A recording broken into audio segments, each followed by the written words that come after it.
Dumdum, tootsie. Well, tootsie, dumdum. Yeah. When did that happen?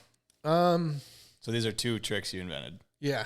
These are, my claim to fames, besides the board pants and everything else. There's plenty, dude. No, so the Tootsie Roll happened early. Like, I want to say that was like probably 13 or 14. Like, that was just a crazy. I would do like on the trampoline when you would do like wake or like horse with somebody, and I couldn't spin right on the trampoline. Like, so I would always spin left. Like, so even if they did like a chromo, they're like, okay, now do a chromo, I would have to do like a dumdum.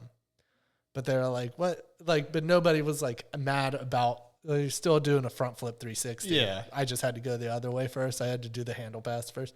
And then like we would do that a bunch. And then somebody eventually was just like, has anybody ever done that on the water? And I was like, I don't know. I don't think so. Like front roll, backside 180. And they're like, you should try that.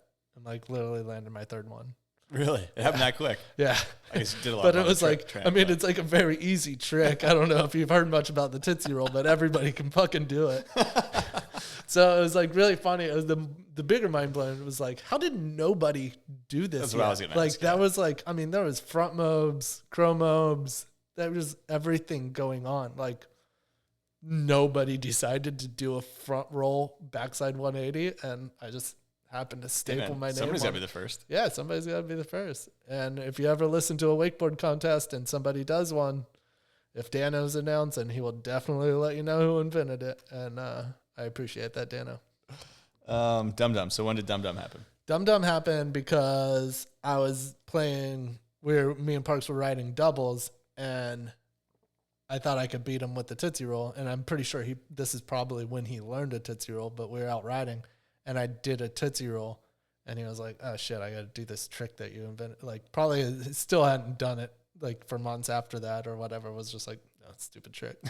And then he did it, and I was like, okay, my trick. And then I was like, dumdum, and made a dumdum. And I think he fell on that one, so I probably got my first letter ever against Parks. But no, like it was pretty funny. We were riding doubles, and so naming Tootsie and Dumdum. How's like the naming process of your own trick work? And you just ripping some candy out in the backyard. Well, that one's. You got a 13-year-old naming a trick, which is never going to end well. Like mind frame's pretty far off. But it was like it was a roll. It was a front roll, and I was like, what is it? What do we call it? Like front roll, like something roll, like roll, and I didn't want to go with the stupid, like front roll to blind, like, which would have been so much better. But, no. And then somebody was just like, what about Tootsie Roll? And I was like, it was probably right around the time the song Tootsie Roll came out, like, or whatever, and I was like, yeah, Tootsie Roll. And then Dumdum was still off of the candy, but I just loved the lollipop, the Dumdum. So I was like, well, those are the ones you get the dentist or not. Yeah, the dentist. Okay. Yeah, no, that's the dentist office lollipop, and they're ones. the best. They're so cheap. Get like bag for like $3, like 50 of them. Like, but yeah, no, it's still a good lollipop to this day, and I liked the Dumdum because it was like you didn't know what a Dumdum was unless you knew the lollipop, and you're like, okay, he named it after the lollipop. Yeah. But like if you didn't know the lollipop, then you're like, Dumdum's just like a funny name, like. So how do you like submit that to anyone, or is it just kind of like, all right, has someone landed this before? Oh yeah, nope. Shane did. He named it Tootsie and Dumdum. Yeah. Well, actually, back in the day, it used to be you would have to video it and submit it into like the association. I don't know if it's WWA or whatever, but like you'd either have to film it and submit it, or you'd have to do it as your wild card in an event. So that's where like most tricks were done. It's like your sixth trick and your second pass was your wild card. Like didn't get knocked if you didn't make it, but if you did make it, you got bonus points or whatever.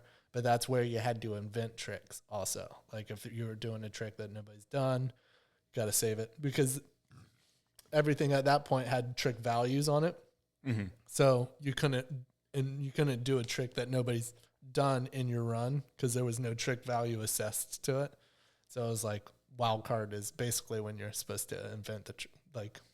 And was there a set point value for a wild card? If you like, how did the wild card work? You would just get, it was like a expression point. Like you would just get like no certain points. It would just be a bonus impression to on the judges. impression. Okay. Like you would just like get a little bonus, but nothing ever.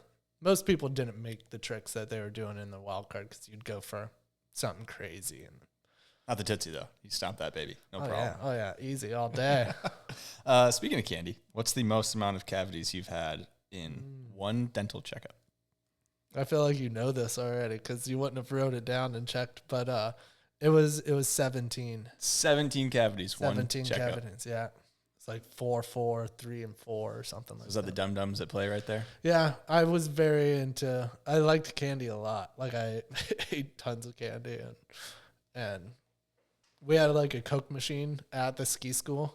So I drank a lot of Coca-Colas and yeah, it was That's a 1-2 punch right there. Oh yeah, that'll rot some teeth real fast. But yeah, that one was a very expensive dentist trip. Like painful. I mean, I don't know. I mean, I didn't do all dentist. 17 at the time at one sitting. Probably 2 or 3 trips. Probably. Yeah, it was a lot. So did you learn your lesson? You stop eating candy or no? No, Absolutely not. no.